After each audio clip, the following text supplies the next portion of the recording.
With that framing in mind, now we can go to different section. So we're going to spend a little time today on purpose, core values, and commitment. And you'll find that this is very challenging because people skip the purpose altogether. But inside the purpose, there are hidden nuggets. Okay, so I've extracted some of these parts from the ICF website, and I'm going to read to you certain parts. I'm going to highlight certain parts so that you can also be aware of. In the ICF Revised Code of Ethics 2025 version, there are 5 key sections. Number 1, purpose. Number 2, ICF core values and ethical principles. Number 3, commitments for all within the ICF ecosystem. Number 4, ethical standards for ICF professionals. And number 5, the pledge of ethics. 1, 2, 3, it sounds simple, but it's one of the hardest. Okay. Number 4, essentially, is everything that you need to know in every single session, because that's what you're doing in the coaching process. Number 5 is just a pledge. Beyond that, we have the appendix or the annexes, which is also very, very important because it leads down the different scopes, the definition of different terms that ICF uses. So we align in terms of definition of the different words to the ICF's definition of those words. Okay. Now, let's start with purpose. This is the part that is going to be very important for us to understand. The ICF has now formulated into these 6 family organizations, and they form the entire ICF ecosystem. So when you hear the word ICF ecosystem, it refers to the 6 or the current 6 family organizations. And they are the ICF professional coaches, the ICF credentials and standards, which is this one, ICF coaching education, ICF Foundation, ICF Coaching in Organizations, and ICF Thought Leadership Institute. Okay, so these 6 family organizations, they are all part of ICF. And above that sits the ICF Global Board, which gives strategic direction for coordination and in terms of all the entirety of the ICF ecosystem. ICF Professional Coaches focuses on the ACC, PCC, MCC as the role of a professional coach, what to do. The credentials and standards are basically coaching education. How do I certify a person for ACC, PCC, MCC, or team coaching? Right. So that is the credential standards of different layers. If I'm a ACTC, if I'm PCC, if I'm MCC, what is the standards expected of me? The coaching education forms the framework of what we're doing. For example, what we're learning here for level 1 program, level 2 program, level 3 program, what it does. ICF Foundation is basically ICF CSR arm, which is the corporate social responsibility arm, where it has resources, sponsorships, scholarships to support people who are in need, okay, to learn coaching. ICF Coaching Organizations is another branch which focuses on bringing coaching into organizations, or the democratization of coaching within organizations. And finally, the ICF Thought Leadership, this is more of a research base. So sometimes you see surveys going out asking for surveys and questions. So they form that survey portion. It's from the research portion to provide additional resources for coaches. So all this forms the entire ecosystem. So when you see the word ecosystem, then this is the part that is going to be important for you to remember. Okay, good. Now, the ICF also has this. So based on its mission and responsibility, ICF provides a code of ethics setting out ethical standards of professional conduct required to be adhered by all within the ICF ecosystem. So the code of ethics is not just for coaches like us. It's for everyone in all these family organizations. And we can volunteer in any of these organizations as well within the ICF umbrella. For example, I'm part of the organization or one of the leaders for the global or the global military, international military veteran group.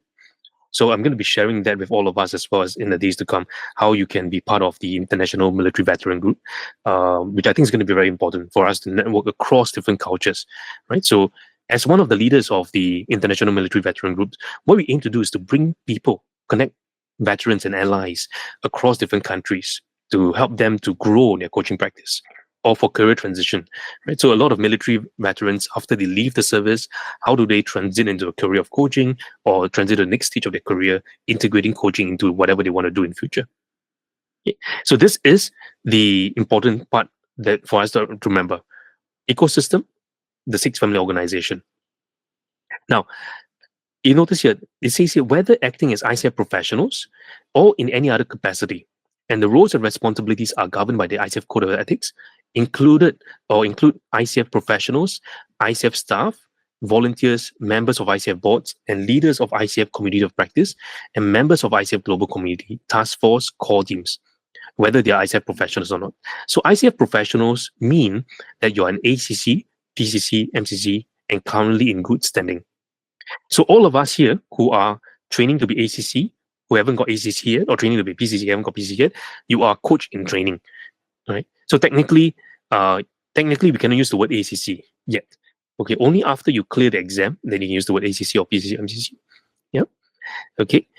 Now, the ICF Code of Ethics incorporates the core values of the International Coaching Federation, or the ICF core values, as the foundation to understand the ICF Code of Ethics, ethical principles, and ethical standard conduct. So to help you see this, I want to draw you to this picture here. At the foundation, we have this thing called the core values of the ICF. And this is very important because it will be tested in the exam. The ICF core values. There are 4 core values. And upon the core values, they develop the ICF Code of Ethics that is aligned to the core values.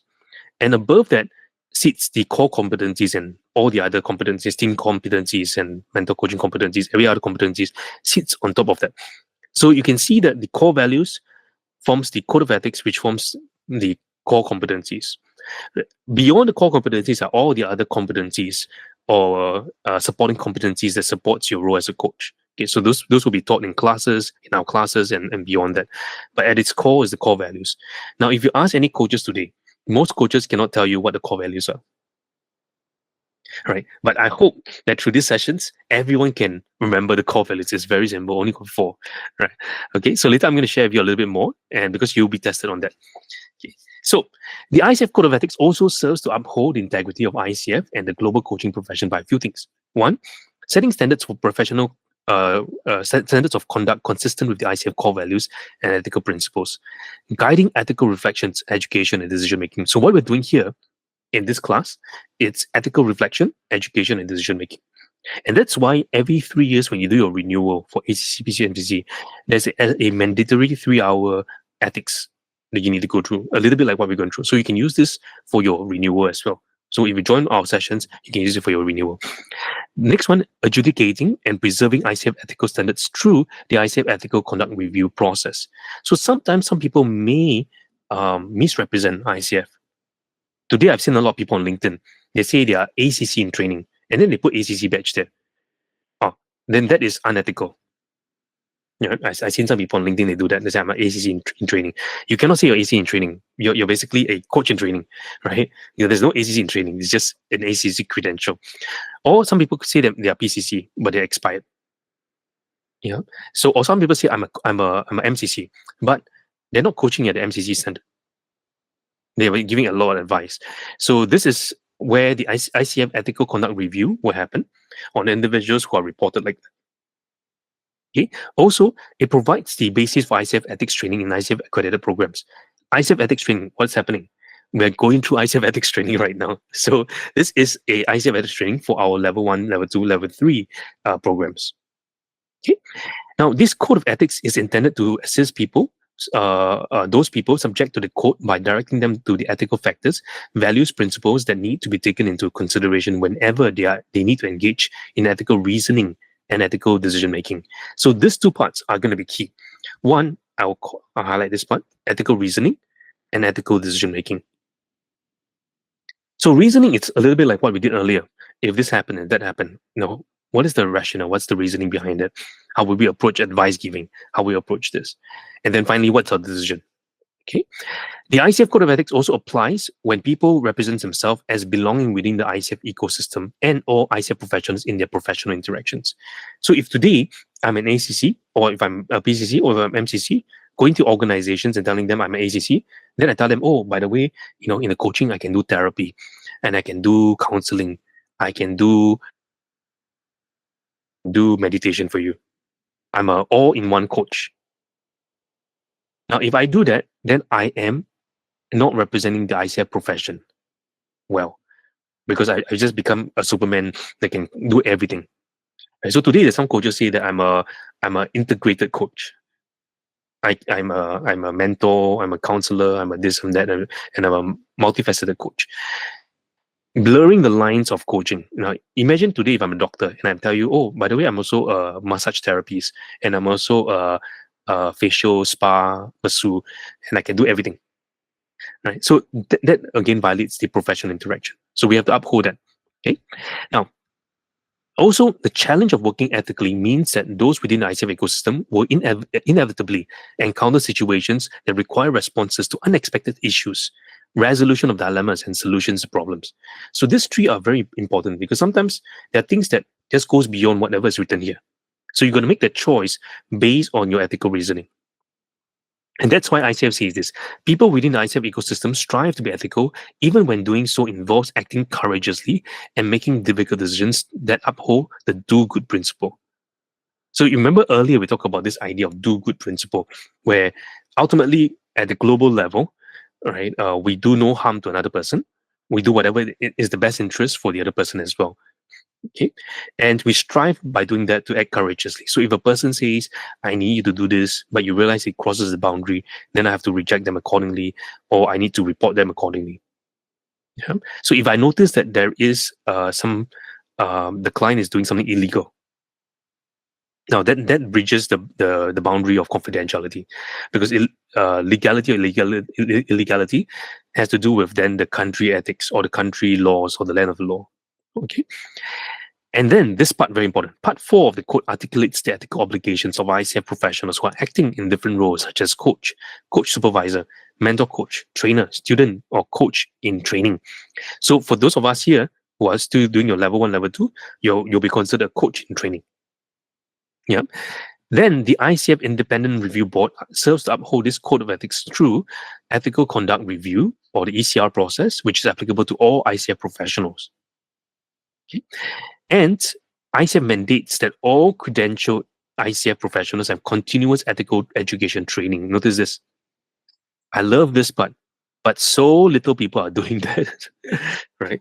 So we are in the process of continuous ethical education. That's why if you find on my YouTube channel, on the Brave Your Story, you find that a lot of ethics discussions and questions that you can find online, right? And I think this is something that we need to talk a lot more because it gives you context about how to make decisions. And furthermore, ICF accredited coach education programs are required to provide ethics training, as ICF considers ethics as a foundational element. Notice this, and that's why you see in our class, for those of you who attended our class before, that I came on talking about ethics. Yeah, and that's why ICF at ACC level have 60% of your exam around ethics alone, right? And even the next 40% also a lot of ethical issues, but applied with the core competency. So generally, it's a lot of ethics, and this is something foundational for all of us, right? So in our class, certified professional coach class, certified co-creative professional coach class, or level 1, level 2, or level 3 class, even our team coaching class, even for the class that I run for certified mentor coach class, they all have this embodiment of ethics. Very, very important. Yeah. So it applies to all individuals within the ICF ecosystem. No individual entity falling within the ICF ecosystem may opt out.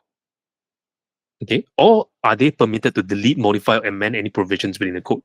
So this is, I think, is a very important part. So when you're applying for your ICF credentials, you will be asked to make a checkbox on this to acknowledge that you understand this. Okay, good. So we covered this in terms of the purpose. Now, before we go further, anyone has any questions on the code of the purpose of the code of ethics so far? Yeah, Jedi, I have one. Yep. We've talked about ethics and coach misrepresentations, right? A lot of times we have people who are coaches and they promote a certain, like, maybe health coach or, financial coach, or even just coaches promoting their own books, which is unethical. But it does go quite common in trend, where there is advice, or rather promotions that has been done under the disguise of coaching, which is highly unethical. But I just thought I should bring it up here because that's quite rampant. It is. So whenever we see that, we can make we can file a complaint to the ICF Ethical Conduct Review. It's on the ICF website as well. So whenever I see people misrepresenting the ACC or PCC, MCC, I will make a report to ICF on the website. Why? Because imagine if more and more people start misrepresenting. They're saying they're ACC, especially ACC in training, but there's no such thing. Recently, I saw another person on LinkedIn. They post that, oh, I'm a certified don't know what, with ICF, and then there's no such thing. There's no such certification, but yet they use the ICF logo, which is also wrong, right? And also recently, I saw another coaching education company in Singapore, one of a very big company in Singapore, using the ICF logo, which is also unethical. Because you're not supposed to use the ICF logo. Only ICF Global or ICF Ecosystem, ICF official events that's organized by ICF Global may use the particular logos. For coaching schools, we're not allowed to use the ICF logos at all. Right? That's why you don't see me using the ICF logos at all, right? Because that is under the brand ethical considerations or the brand guidelines. You're not supposed to use that. Right? So when we see kind of breaches, it's good to kind of raise these issues to ICF, let them be aware of, because sometimes they cannot be looking across the social media all the time. But I can understand what the guru is saying here, right? A lot of coaches today are saying that I can help you become a millionaire, or I can make you rich, right? And then after that, they sell you their insurance package. I'm not sure whether Guru explains that, right? So today I see a lot of coaches that say, "Oh, come, I offer you free coaching," right? And then after that they say, "Oh, by the way, I would like to share with you, I'm a financial advisor," and then they say, "I'm not." So today I see a lot of financial advisors. They're being very unethical. The reason they're called financial advisors is because they really give you advice for your finance. And today they say, "Oh, we're going to rebrand ourselves. We call ourselves financial coaches, not advisors." And that is very unethical, right? I've seen a lot of coaches doing that. I've seen a lot of financial advisors doing that in hopes to brand themselves, but highly unethical, right? And then after that, telling people that those are coaching. Right? Same thing for speaking as well. Today, a lot of public speakers go online and say, "Oh, I'm going to teach you how to be a public speaking. I'm going to coach you for public speaking," but they're actually doing public speaking training or mentoring, not really coaching. So again, it breaches the ethical boundaries. So as professional coaches, if we see that, we can raise the issue with ICF as well. But at the end of the day, no matter how much we govern, there will be always bad players. And bad players may have huge followings, but they are bad players. So as such, we always ask ourselves, okay, even if you think about this, right? Even luxury goods like bags, there are many fake bags around there. But why is it that luxury bags that may not go and pursue every single, tear down every single fake goods or bags? Well, because they know that the real clients will come and find them eventually. Same thing for today. One of the most prevalent fake products out there is fake toys. If you guys know about this idea of blind boxes, a lot of these toys are going out there, and so a lot of companies are creating fake products as well, in hopes to kind of gain market share. But from the ethical standpoint, the companies who are producing the genuine products say that, hey, we can pursue this cause, we can sue everyone, or we can still build a very strong community with our loyal followers, and so that they will be our mouthpiece and they will be representative of how we define product standards as well as ethical standards as well. So same thing for coaches as well. To raise the ethical standards is to help people around the world see that, hey, this is really what coaching is. Even if you are small, even if you just do even if you just have one client, right? It doesn't matter compared to someone with a million followers, but who's talking about coaching. I think also a couple of months ago, I saw someone on the newspaper suddenly claiming to be a life coach who had never had any coaching training before, and then appeared on the newspaper and then giving advice on the newspaper saying that this is what coaching is. Now, again, sometimes the news media may also inevitably convey false messaging of what coaching really is. And so it's up to us to kind of uphold that and in our discourse with people and also clients. Jedi, I have a question regarding this credentialing, because you spoke earlier that having those ACC, PCC badges, right? Are there companies which are issuing certified coach badges on behalf of ICF? Because I came across this company called Bailey Balfour. Mm-hmm. And I had somebody who said they are certified coach level 2, but they don't have the PCC badge that you see, but it says it's PCC level. So it's just confusing about this. Yeah, that's a unethical way of presenting the coach training programs. Okay. Yeah, so it's unethical. So the official coach training, like for example, if you come to attend my class or any of my classes, you will see either in the past I used ACTP or ACSTH. Yeah. Now ICF calls it level 1, level 2, level 3 training. So we are only allowed to use level 1, level 2, level 3 trainings. And the only way I can say it is that a level 1 training towards your ACC credentialing. Yeah. Or level 2 training towards your PCC training, PCC accreditation or credentialing. And I cannot say that, oh, this is a PCC training. The moment I see that, it's in violation with the credentialing or the ICF ethical standards, because it's not a PCC training. Okay. Yeah. So technically, you need to have that ACC or PCC badge from ICF. As a coach, you need. Yeah. Okay. Yeah. But as a coaching education, you cannot use the badge. You have to use a level 1, level 2 badge if it's an approved program. Yeah. Understand. Yeah. Okay, so those are important considerations as well, and that's why for coaching schools, I've seen many coaching schools, even in Singapore, in some other places as well, being unethical, right? So to kind of gain market share, they claim that a person can become ACC in whatever, and then they use a lot of things. But the official language is to say that your training is a level 1 training, or level 2 training, but it's not a ACC training, because it's a level 1 training towards the ACC credentialing. Understand. Okay. Good. So now, since all of us are ready, we're going to test your knowledge in this. Okay, so I'm going to have a few questions here, very simple questions. Okay, and so the questions will kind of test your knowledge in this purpose of this, the first section of the ICF Code of Ethics, called purpose. Okay, and let's see whether how you score.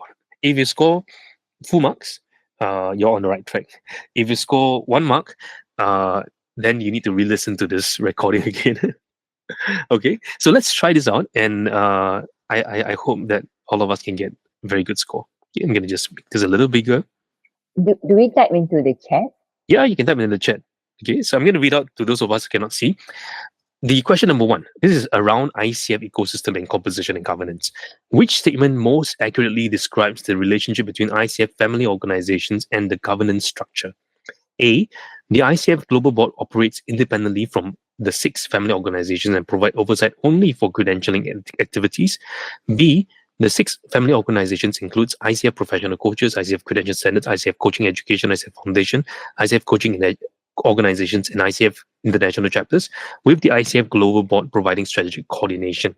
Or C, the ICF Global Board provides strategic direction for and coordinating of the complete ICF ecosystem, which consists of the 6 family organizations: the ICF Professional Coaches, ICF Credential Standards, ICF Coaching Education, ICF Foundation, ICF Coaching Organizations, ICF Thought Leadership Institute. Or D, the family organizations operate autonomously with their own separate code of ethics, while ICF Global Board only governs credentialed professionals. That is your first question. So make a guess, A, B, C, or D. Which one most accurately describes the relationship?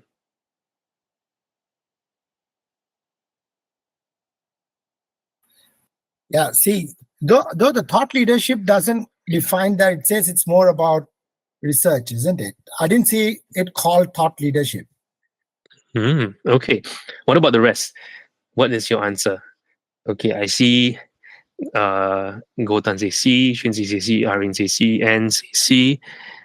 And Guru, what is your answer? No, I also said C, except that I didn't see the Thought Leadership Institute exact words. Okay. So remember, this is where sometimes our mind will forget things very fast. Yeah. So if we go back to the original statement, we can see. Yeah. I can see the thought leadership now. Yeah. Okay. So sometimes you may forget, and so it's good to come back to this, right? So the thought leadership was the right answer. All the others don't make sense. Process of elimination. Okay. So for ACC, it's a lot of process of elimination. Yeah. You'll find that there's one or two answers that will be very close. The rest are almost all wrong. Right? So C is the best answer. Okay, if you got C, then you got 1 point. Okay, so C is the best answer. Okay, why? Because we talked about it earlier that the global board is the one that coordinates all of them and provides strategic direction. Okay, and they usually sit there for 2 years, and then every time there's a kind of a voting and election process as well. So, I have a question. Yep. For the exam itself, the database, right? I mean, the questions that you post here are representative of the database. How big a database do they have? Nobody can tell you the database because it's unethical to tell you the database. Yeah, of course. What I'm asking is it's like taking basic theory, right? You go for so for the basic theory and then the other exams that you find around the world, they're not professional exams. Professional exams that are back against a institute that kind of governs assessments and stuff. So ICF worked together with a partner agency to design the entire exam, and as such, the entire exam database. Officially, nobody knows the total amount of data bank, and also nobody has a full question sets. So even if you do the test, ICF will ask you to make a checkbox that you do not disclose any of the questions to anyone, or you will risk losing your entire credentials. Yeah, because in the past, what happened was there was a leak of questions, and then people started getting full marks, getting like very, very top scores, and that undermines the integrity of the exam. So ICF will not tell you how many question bank that they have. They will not also tell you anything about. Yeah, I'm not trying to be unethical in any way. Just to clarify, but I just want to have a sense of, I mean, whatever that we practice here, how familiar will it be when it comes to the actual question? I just want to have a sense. Very different. Okay, can understand. Yeah, because the exact exam questions, I will try to not make it so. Use them, yeah, sure, understand. Yeah. So whatever you can find here is it's definitely not you're not going to come out with exam, but it tests your knowledge. Okay. Because for the ACC level, it's knowledge-based test. Okay. So the second question is not a question; it's a comment for you, everyone. Is if all of us can see the screen, it's easier if you don't read the questions, right? Because it can be quite lengthy. Oh no, I will read the question. This is because you want to enforce, is it? No, for our diverse learners. Not every learner can see the screen. Yeah, that's why I asked: is everyone able to see the screen? No, not everyone can see the screen. Oh, not everyone. Yeah, so this is for our friends. Yeah, this is for our friends who are disabled or who are visually impaired. Oh, I see. Okay, thanks. Okay, yeah, and then we also do another run for our non-English speaking friends who cannot see.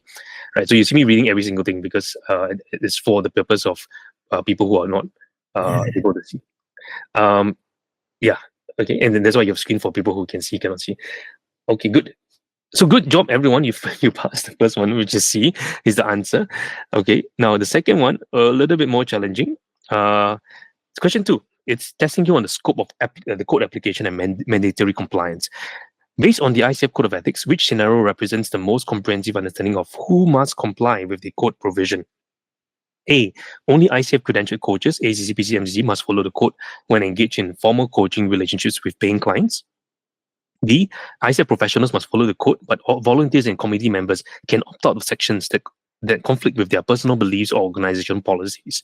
Or C. The code applies to all individuals within the ICF ecosystem, including ICF professionals, staff, volunteers, board members, community leaders, and community members, with no ability to opt out, modify, or delete or any provisions.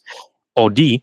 ICF and credentialed professionals must follow the full code, while volunteers and non-credentialed members only need to follow the sections relevant to their specific roles. This should be quite straightforward as well. So if your answer is C, the code applies to all individuals within ICF ecosystem, then you are correct. Okay, so which means we cannot choose sections that we don't agree with. Now, every few years, ICF will review the Code of Ethics. So if you feel that there's a certain part of the Code of Ethics is not inclusive or doesn't represent a particular community, feel free to join in the ICF Code of Ethics volunteer group. So they have a committee group where they review the Code of Ethics every few years. Yep. To make sure that the language and the phrasings are inclusive of everything that we need to cover. Okay, so answer should be C. All. Question 3. This is on the ECR process and oversight. Which statement best describes the relationship between the ICF Independent Review Board, the ethical conduct review process, and the broader ethical framework? A. The ICF Independent Review Board only handles violations by credentialed coaches, while ECR process is managed separately by ICF Global Board for non-credentialed members. Or B. The ECR process is optional and only applies when formal complaints are filed, serving primarily as a mediation service between conflicting parties. Or C. The ICF Independent Review Board serves to uphold the Code of Ethics through the ECR process, which is applicable to all ICF professionals and serves to adjudicate and preserve ICF ethical standards. Or D, the ECR process is primarily educational and does not have authority to impose sanctions, focusing instead on providing guidance for future ethical decision making. What would be your answer? A, B, C, or D?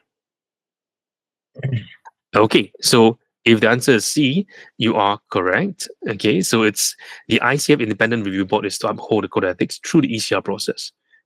So the Independent Review Board also, it's a volunteer group of people who, again, understand very clearly about the entire ethical process. Okay, so this answer is C. So if you notice there's a trend, generally speaking, from most exams out there, C tends to be the answer. So if you do not know answer to choose, just choose C. Yeah. Okay. Now, question 4. Foundational elements and ethical decision-making framework. According to the ICF Code of Ethics, what serves as the foundational framework for ethical reasoning and decision-making within the ICF ecosystem? A. The do-good principle serves as primary foundation with ICF core values, providing supplementary guidance for complex situations. B. Legal compliance requirements in each jurisdiction serve as the foundation, with ICF-specific guidelines applied only when legal standards are insufficient. Or C, the ICF core values serves as a foundation for understanding the ICF Code of Ethics, ethical principles, and ethical standards of conduct, guiding all ethical reasoning and decision-making. Or D, professional coaching competencies form the foundation, with ethical considerations applied only when competency standards don't provide clear guidance. A is the one person started. GC chose A. Okay, GC chose A. Okay, the correct. So if you choose A, you are almost correct. Almost correct. Almost correct. So this What is almost correct? this is a trick question. So although there's a do-good principle, okay, that underpins everything else, but it's not the primary foundation. The primary foundation is the ICF core values. But the do-good principle serves you whenever you get stuck. So let's go back to the way they phrase it. So this is very important to memorize the way they phrase, because it will come out for the exam.